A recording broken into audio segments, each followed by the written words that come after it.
In this video, we're going to talk about rate of change and slope.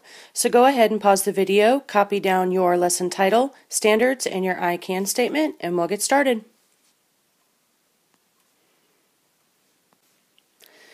Okay, so once you have everything written down, up above your title, I would like you somewhere up above in that open space, go ahead and just draw a circle, okay? And what we're going to do is we are going to draw Mr. Slope Guy. And what this will do is help you remember the different kinds of slope, and there are 4. So, draw an arrow going this way, and then that's positive. And then draw an arrow down this way, and that's negative. And then right in the middle, you're going to draw a vertical line, and you're going to underline it with a U. And then right across the bottom, you're going to put a horizontal line and 2 zeros. So as you can see, that's Mr. Slope Guy. Okay? So what this is here to remind you of is that when a line slants up, that's positive slope. Slants down, that's negative slope. The vertical nose is undefined, and that's the U underneath the line. And then the horizontal line is 0 slope, and those are the zeros at the ends of those lines, okay? Okay, so the first thing that we need to do is we need to actually define slope. Like, what exactly is it in terms of algebra? So every time I ask you what slope is, the first thing that I want you to tell me is that it's rise over run, okay? And then your slope formula is this funky looking formula down here. Now, I don't want you to get too hung up on the 1s and the 2s. I'll show you in just a second what that is. But here are the steps that you need in order to use this formula, okay? So first, you want to label your points.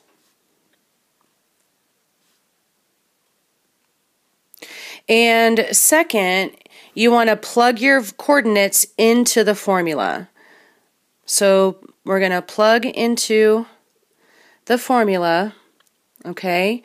But I do have something that I want you to really watch out for, and that is watch out for your minus negative numbers, okay? Now, that'll make more sense here in just a second. So go ahead and pause, finish writing that down, and then we're going to get started with some examples. Okay, so here we go with our first example. We're going to find the slope of the line that passes through these 2 points. Now, remember, step number 1 was to label your points. So that is just going to be, this is your first X and this is your first Y in your set. And then this is your second X and this is your second Y in your set. So now all you have to do is take those numbers and plug them into your formula. So remember, our formula is the second one minus the first one, Y's on top because Y deals with rise.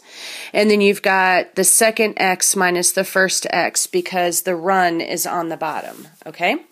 So here we go. We have M equals, and M is the letter that we use for slope.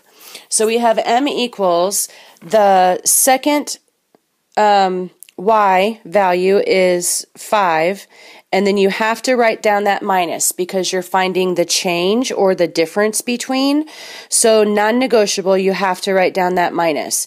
And then the first Y is the 2, and then over the second X, so that's 5, again, minus, and then here's what I mean by the minus negative. So notice that our first X value is -3, so you have to make sure that you plug that in appropriately, because otherwise it's going to change the direction of your line. So now you just simply do the math. So 5 minus 2 is 3, and then on the bottom you've got 5 plus 3, and so for our slope, we have 3 over 8. And that, my friends, is your answer. Okay? So that means for, you're going to go up 3 units and to the right 8 units between the points on your line. All right? Let's do another one. Okay, so this one, if you want to pause and try it on your own, that's fine. So hopefully the first thing you did was label your points, and then you plug them into your formula. So m equals -8 minus -4 over -2 minus -3. Now, think about what a mess that would be if you didn't remember your minus negatives. Okay, so simplify that down. You get -8 plus 4, and you get -2 plus 3. So we have -4 over 1. So you're going to go down 4 and right 1 between the points on that line. Okay? Now, let's do one that's a special case. Okay? So, again, label your points. If you want to pause and try this one on your own, just to have the practice plugging it into the formula, that's fine. But don't be surprised when you come up with something that looks a little weird. So we have m equals 4 minus 4 over 4 minus -3. So then notice that your 4 minus 4 is 0, and 4 minus -3 turns into 4 plus 3, and so we get 0 equals 7. Now, 0's on top, so we can do that. 0 divided by any number is a 0 slope, okay? So that means that this line is horizontal. And if you look back at your Mr. Slope guy, notice that the mouth has zeros on the end, so that's a horizontal line with no slope, okay? So let's do another special one. This will be undefined. So go ahead and pause and give this one a try.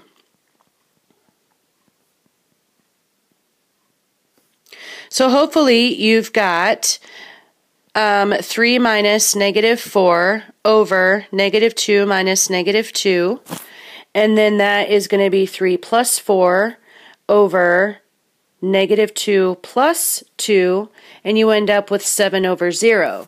Now remember, it's impossible at this point to divide by 0. So that means that this line has an undefined slope and therefore is vertical. Okay? All right, so if you want another example, go ahead and pause and give this one a try. You should get a vertical line with an undefined slope. Okay, so hopefully this is what you got when you worked this problem out. Now we need to go over finding a missing coordinate. So notice that you're going to be given the slope and you're going to be given 2 points, but one of those coordinates is missing. And just because I like x's better, I'm going to change that to an x.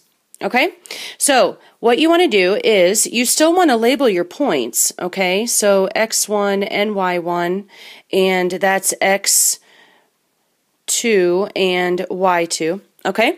So basically all you want to do is, plug them into the formula, and what you're creating is a proportion.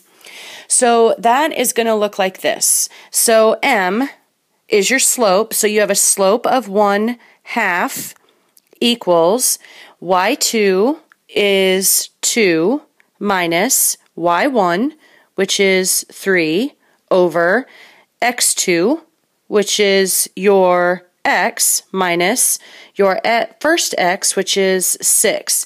Now notice that you've got a proportion here. So what you can do is go ahead and simplify. I'm going to make that into a arrow there. Okay, so what you're going to do is simplify on top. So you've got 2 minus 3, which is -1 over x minus 6. Okay?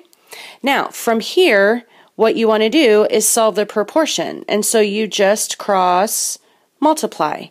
And when you go for that, it looks like you've got 1 times x plus 6 is x, or sorry, minus 6 is x minus 6 equals, and then 2 times negative 1 is negative 2, and then from here you just solve it, so you add 6 to both sides, and you get x equals 4. So then what that is the missing coordinate for that ordered pair. So that ordered pair is 4, 2. Okay, so go ahead and try this one. This is the last example I've got, so go ahead and pause and give this one a try. Again, I'm going to change that to an x. So I have my x1, y1, x2, y2. So I have negative 5/8, and notice that the whole fraction's negative, so I just moved it to the top and then forget about it. Okay? Equals 4 minus negative 1 over, nope, sorry, hold on a minute. So negative 1 minus 4, notice that if the coordinate is positive, then you just write it down after the subtraction sign. Okay, so on the bottom then we have 3 minus x. I'm going to simplify on top, so negative 5/8 equals negative 1, and negative 4 is negative 5 over 3 minus x, and then you're back to a proportion. So it's negative 5 times 3 minus x equals negative 40. And then from here you're going to distribute. So negative 15 plus 5x equals negative 40. And then you're going to add 15 to both sides. And you end up with 5x equals negative 25. Divide on both sides, and you get x equals negative 5. So negative 5 is your missing x coordinate in that ordered pair, so that would be negative 5, 4 would be the ordered pair. Okay? So that's it. Make sure that you bring whatever questions you have to class, and we will work on the assignment tomorrow.